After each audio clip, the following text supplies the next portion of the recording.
next award is the Lifetime Achievement Award. It's an award that's bestowed on a person who, during their lifetime, has made significant and ongoing outstanding contributions to the cause of world peace. This year, as we celebrate VFP's 25th anniversary, we are honored to present the Lifetime Achievement Award to our dear comrade, close friend, Woody Powell.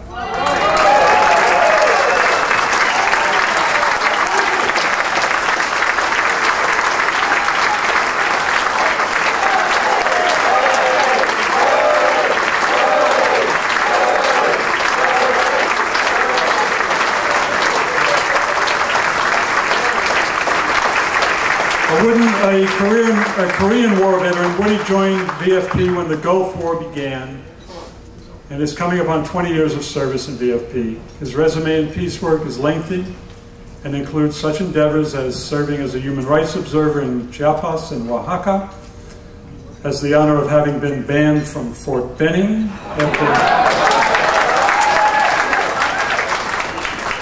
following multiple School of the America trips and actions.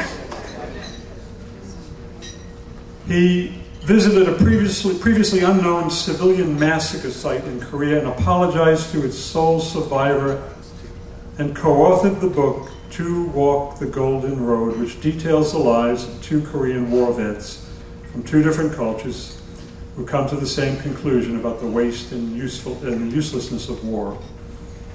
In 2001, Woody accepted the position of Executive Director of VFP and served as ED through early 2005, seeing VFP through a significant transition and monumental increase in membership. Over nearly 2 decades, Woody Powell has consistently offered VFP his time, his heart, and his support to his sisters and brothers. And in turn, VFP has been blessed time and again by Woody Powell. Woody, VFP thanks you for your kindness, generosity, and commitment. We are proud to recognize Woody Powell with this Lifetime Achievement Award.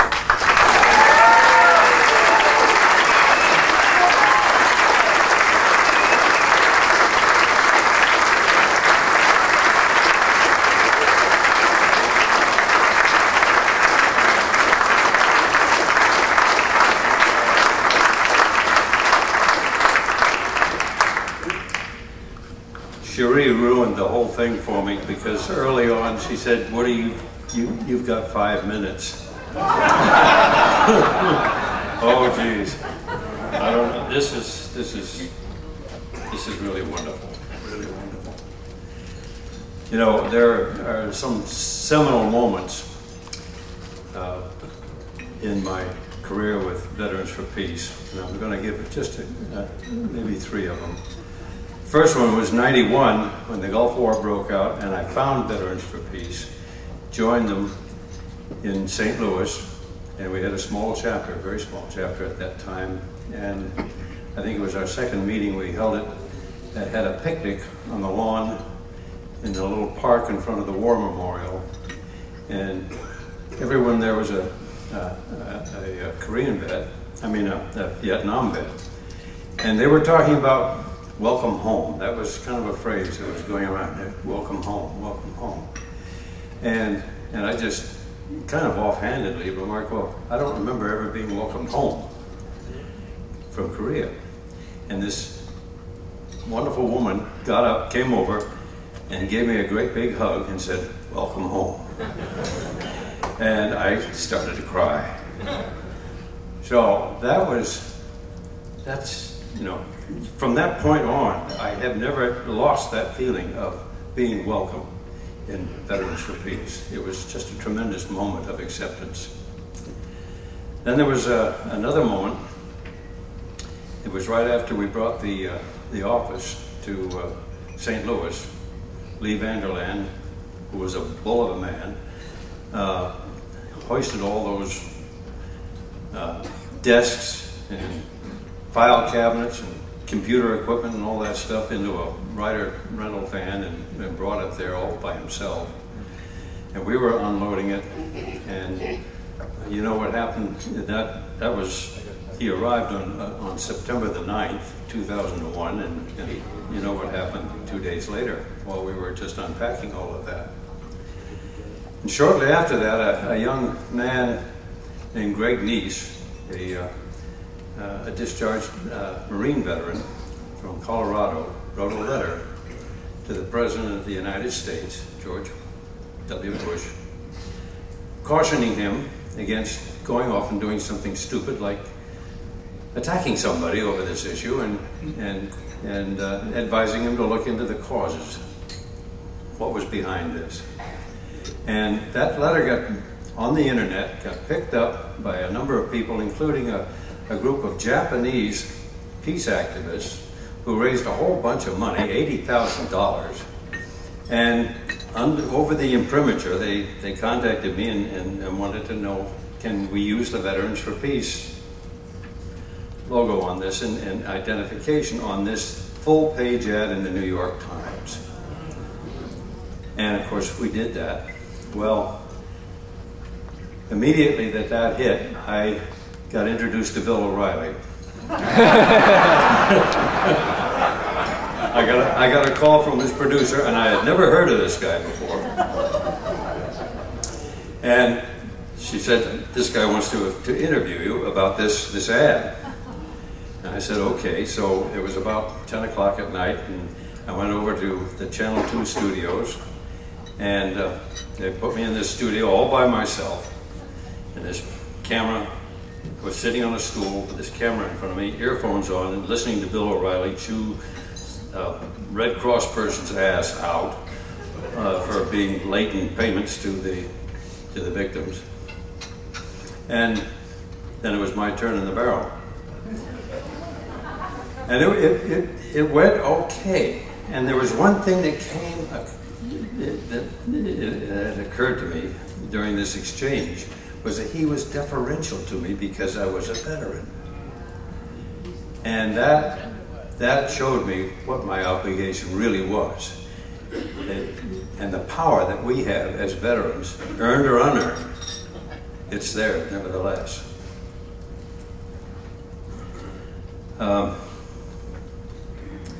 Shortly after that, I was working late one night. I had a lot of late nights. And I got a call from a second lieutenant from Fort Sill, Oklahoma, and he was about to embark on the invasion of Iraq.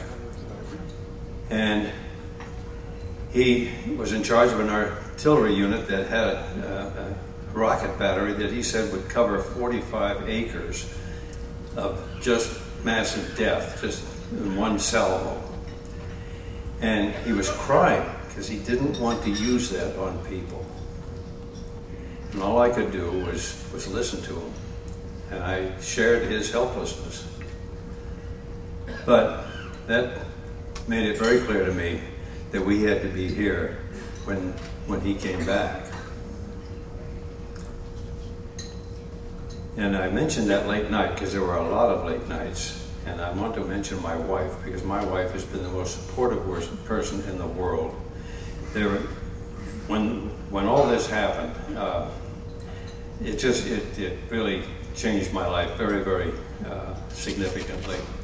And there were lots of times when I was home very, very late, and she was very supportive, and she would come down and we would get out the mailings together, and she put together a volunteer group, and that was just of immeasurable help in that office. And all this time, I was learning from you.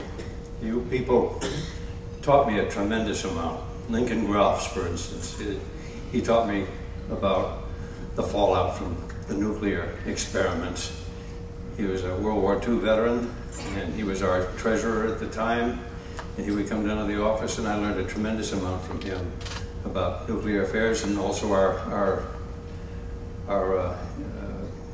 policies in the South Pacific.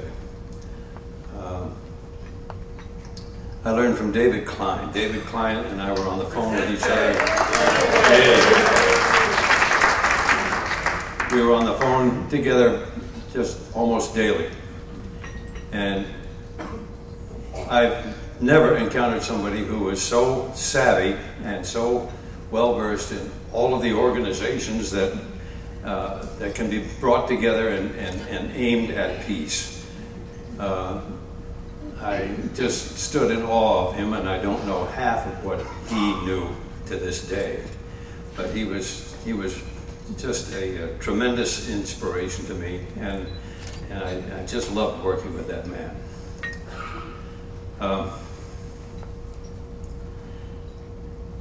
All of you taught me a great deal. You shared a lot of your lives with me. You told me what your fears were. You told me what your ambitions were, and you allowed me to be with you as we worked on this whole thing together.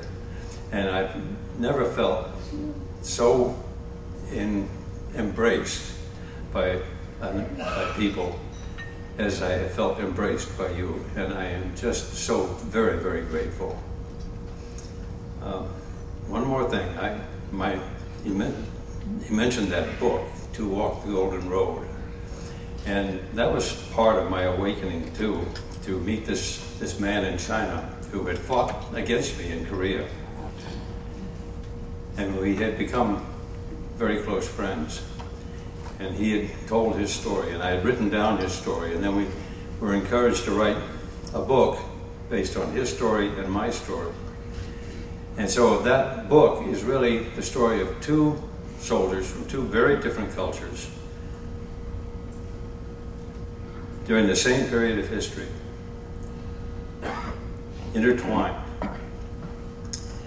And it's worth reading just from that standpoint of his story, because we're going to have to understand China, and you can get some insights into China through his story. He's still alive in Chengdu, and if you want a signed copy of that book, just email me, and I'll send you a signed copy. I'll charge you for it. Not very much, but enough to cover the costs, and the proceeds will go to Veterans for Peace and to Mingfu, who is in somewhat reduced circumstances in Chengdu. But my email address is woodypowell@gmail.com. Anyway, I am deeply honored, and I am so very grateful to all of you. Thank you very much.